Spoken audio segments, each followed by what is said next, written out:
You've come back to Bellewood. The lanterns are lit, and the fire's glow spills across the tavern floor. Sit closer now.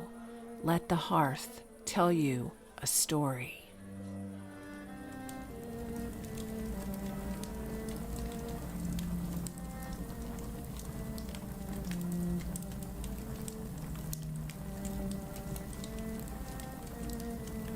There is a house on the far edge of Bellewood,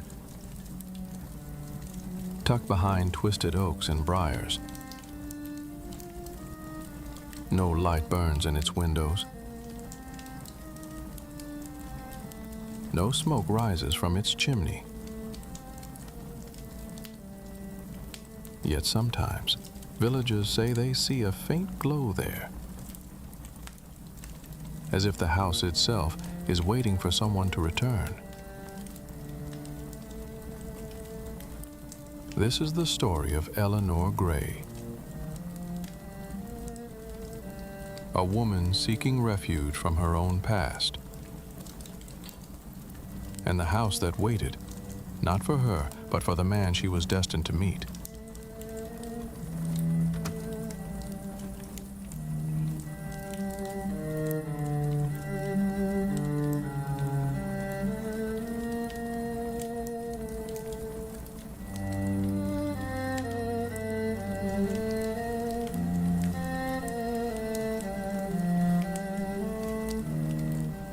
Bellewood's outskirts grew wild in springtime. But the path to the old gray house stayed clear, as if invisible feet still walked it. Eleanor Gray arrived one rainy evening, her boots heavy with mud, her heart heavier still. She'd come to catalog the house's contents for its sale. But as she pushed open the creaking door, a rush of warm air brushed her face. It smelled faintly of candle wax and wood smoke, impossible for a place left empty 20 years. Strange, she murmured. The floorboards sighed under her weight. The house was quiet but not silent. In the sitting room, a clock ticked faintly, though no pendulum swung. Eleanor lit a lantern and set about her work, dusting shelves and opening drawers. At midnight, she climbed the stairs to the bedroom and froze. A single candle burned on the nightstand. Her breath caught. She hadn't lit it. The next day, Eleanor met Thomas Hale,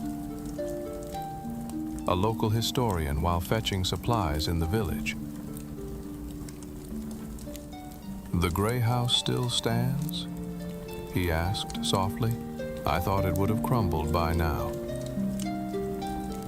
"It's sound enough," Eleanor said cautiously, "though odd things happen there."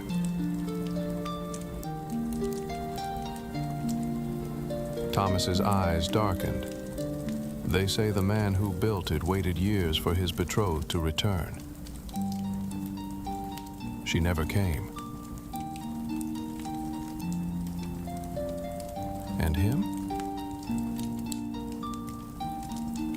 They say he's still there, waiting.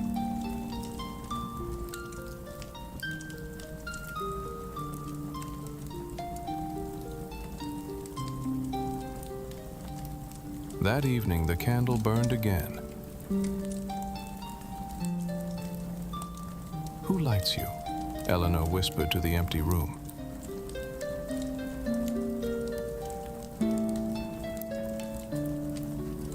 A soft creak behind her made her turn.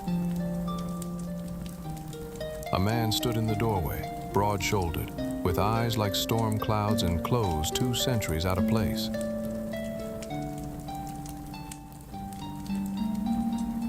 "I built this house for her," he said quietly, "and now I wait." Eleanor's heart pounded. Wait for who? for the one who is meant to come.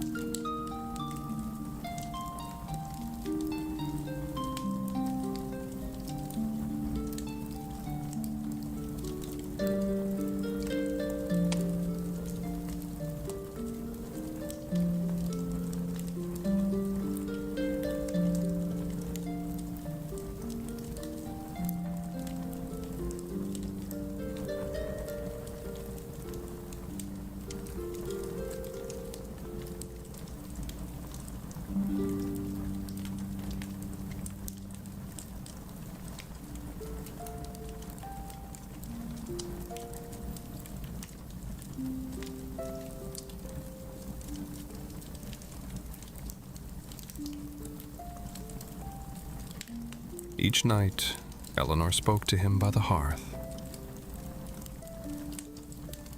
At first his voice was faint, like the sigh of old walls, but slowly it grew stronger.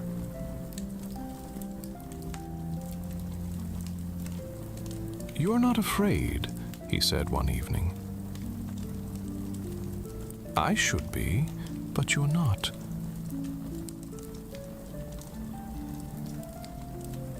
"Because I think I've been waiting too," she whispered. When her work was done, Eleanor stood at the door, bag in hand.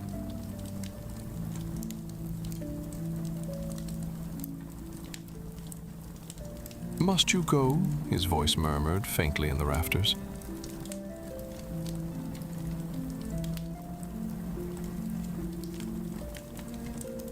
"I should," she said softly.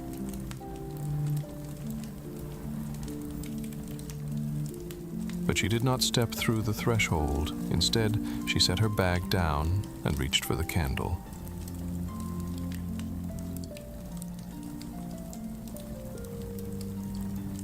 "Then let's not let this house wait any longer."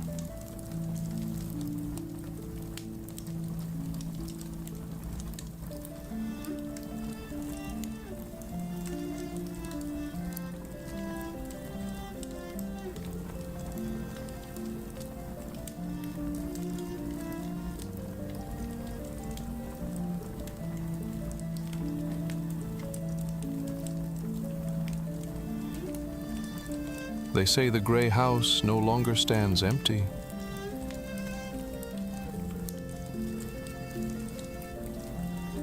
If you pass it on a cold night, you might see a faint glow in the windows and two shadows moving inside.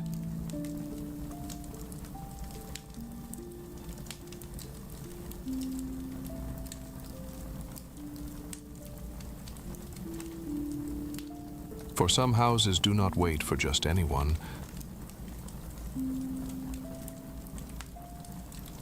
They wait for the ones meant to call them home.